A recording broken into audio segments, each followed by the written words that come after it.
Alright, everybody, Vince McMahon has made his decision, and CM Punk is heading in to good old Hell in a Cell to fight Ryback. My only guess is that John Cena's arm and shoulder just aren't up to snuff. He's not going to be able to pass his physical, and they didn't want to risk throwing anything out there that was less than stellar in the main event. Ryback, a new guy, he really hasn't had an angle the whole time he's been there. He's just been beating up straight-up jobbers and lower-than-mid-card talent.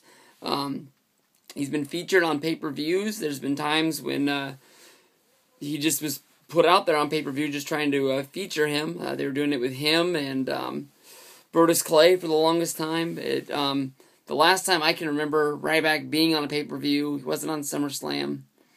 It would be Money in the Bank when he fight Hawkins and Rex in a worthless match with no storyline, basically, where they were the henchmen for good old John Laurinaitis, who we haven't seen in a good while, who needs to come back sooner than later.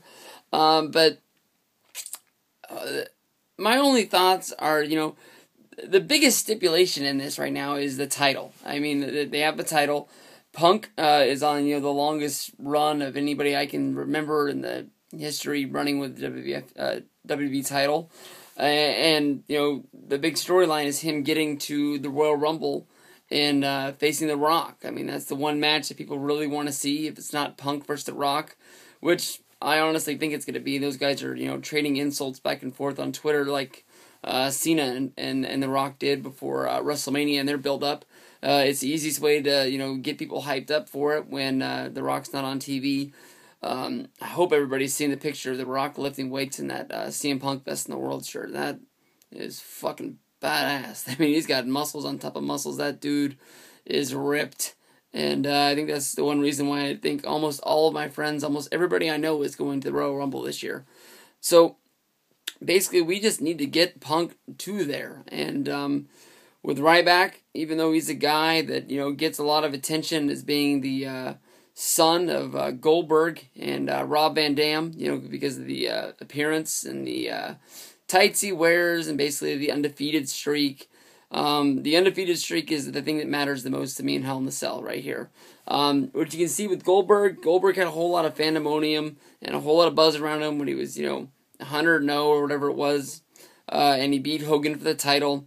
And then he took the belts. I think he won it in July, and then he carried it all the way into December when he dropped that Starrcade to Kevin Nash with the title, and he beat basically everybody up and down the roster to the point they had nothing left for him to do.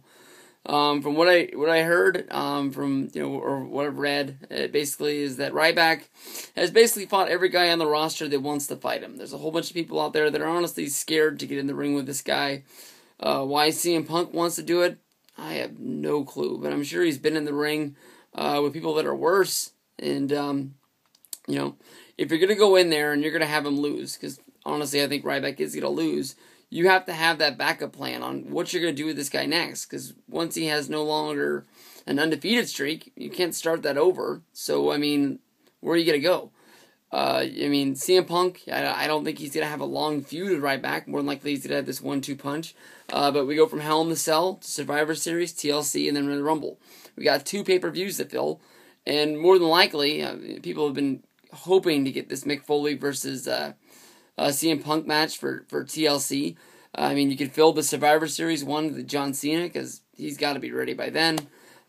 So, I mean, you really have no long-term plans for Ryback in the main event. Where do you go from him here? He's not a guy that you want to put out there as an Intercontinental Champion. So, I mean, you have to have other top-of-the-line guys for him to fight. They don't have anybody. There's nobody. So, once he loses this match to Punk, there's no real way he can win a match in the Hell in a Cell and not win the title. Because I don't think there's any disqualifications or count-outs or anything like that. So, he has to lose. Has to. It's the only thing I can think of. They're not going to put the title on him. No way in the world I think they're going to put the title on him. But, you have to have something for this guy to do, and they don't have anything. I mean, they'd really pull a rabbit out of their hat if there's anything, a backup plan. I mean, you got Miz going one-on-one with Kingston right now, so you can't elevate Miz to fight the guy. There's nobody else I can think of. Del Rio and Ryback, that has no appeal to me at all. You could have him jump brands and fight Sheamus. That really wouldn't make sense. But John Cena's whole promo he cut at the end of the Raw was that Ryback, does he even want the title, or does he just want to beat somebody up? So maybe they can use him as a tweener. I have no clue, but that's the one thing going on from here. Punk's gonna win, guaranteed, hands down. Is it something you want to pay for to see these guys go at it? I mean, honestly, Punk's gonna get his ass kicked, and Punk's gonna have some miracle win at the end. So, is that worth your $45, $55 to order the show? It's up to you. That's what I want to know. Thanks, guys. Peace out.